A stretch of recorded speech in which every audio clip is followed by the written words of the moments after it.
ओशो कहते हैं ध्यान के बारे में कि ध्यान क्या है, ध्यान कैसा है, ध्यान कैसा दिखता है, ध्यान की पहली किरण कैसी होती है, उसका अनुभव कैसा होता है, यही ओशो बताते हैं।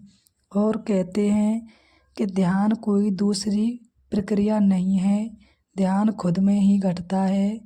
खुद हम ध्यान में ही हैं, सिर्फ हमें पता नहीं होता है। और ध्यान जब घटता है तो हमें पता भी नहीं होता है कि वो कब घट गया और कैसे घट गया। और फिर वो यही सब समझाते हुए ओशो जी कहते हैं कि मान लो अगर मैं आपसे पूछूं कि आप बचपन को याद क्यों करते हो, बचपन में दोबारा जीना क्यों चाहते हो, बचपन को बार बार याद करके क्यों प्रफुल्लित हो जाते हो, तो आपका जवाब क्या आएगा? तो आपका जवाब यही आएगा कि पता नहीं क्यों हम बचपन को याद करते हैं। बचपन बहुत ही हमारा अच्छा था, उसमें सुकून था। तो जो सुकून था वही बचपन में ध्यान था। तो यही समझाते हुए ओशो जी कहते हैं कि जब बचपन में हमारे पास ना तो बंगला था जिसे देखकर हम खुश थे, ना हमारे पास गाड़ी थी जिसे देखकर हम खुश थे, ना हमारे पास बड़ी बड़ी बिल्डिंग थी जिसे देखकर हम खुश होते, और ना ही हमारे पास पैसा था।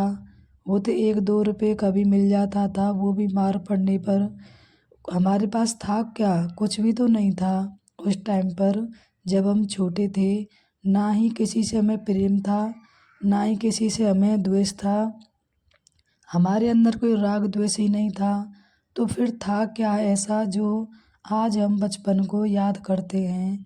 तो ओशो समझाते हुए कहते हैं कि उस टाइम पर जब हम जब खेलते थे, जैसे तितली उड़ रही है, तितली के पीछे बच्चा दौड़ रहा है, दौड़ता ही जा रहा है, दौड़ता ही जा रहा है, पटक भी खा जाता है लेकिन फिर भी दौड़ता जा रहा है।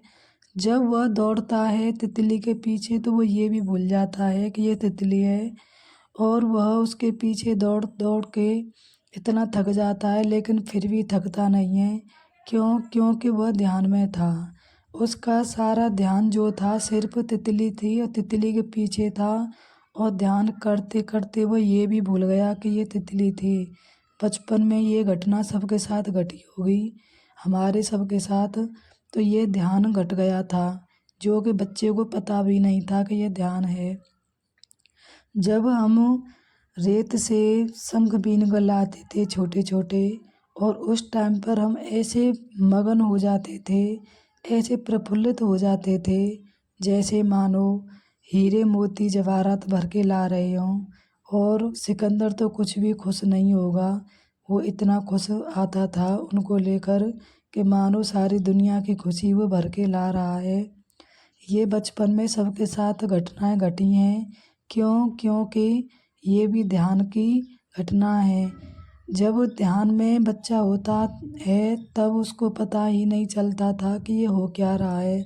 वो सारी दुनिया को भूल जाता है, और सब रिश्ते नाते कुछ भी तो था नहीं उसके पास, फिर भी वो बहुत खुश था।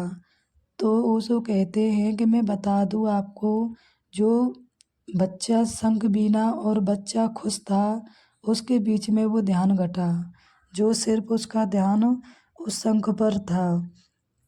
तो ऐसे ही अब हमारी ज़िंदगी में होता है कि हम जब बड़े हो जाते हैं तो हमारे अंदर विचार आने लग जाते हैं। विचारों के घेरे में हम इतने पड़ जाते हैं कि हम भूल जाते हैं कि हम हैं क्या और हमें क्या करने आए थे, क्या करना है, सब भूल जाते हैं। और जितने हम बड़े होते जाते हैं उतने ही गाड़ी बंगला कोठी मकान सब इसी में हम जुट जाते हैं और अपने आप को हम भूल जाते हैं।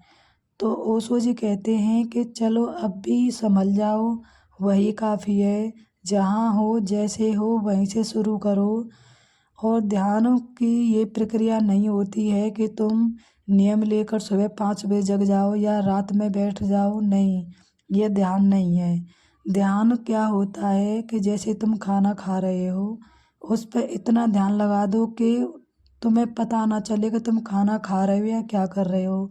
जैसे तुम चल रहे हो तो अपने कदमों को इस कदर गिनो कि तुम्हें पता भी ना चले कि तुम चल रहे हो। कुछ भी काम करो उसको ऐसे करो कि जैसे तुम्हें पता ही नहीं है कि कब में हो गया। और ऐसा तुम्हारे साथ कभी हुआ भी होगा कि अचानक से ऐसा हो जाता है और कहते हैं कि पता ही नहीं चला ये काम कब हो गया। तो वो ध्यान में किया हुआ काम होता है जो ध्यान घट जाता है और उसकी किरण उतर आती है।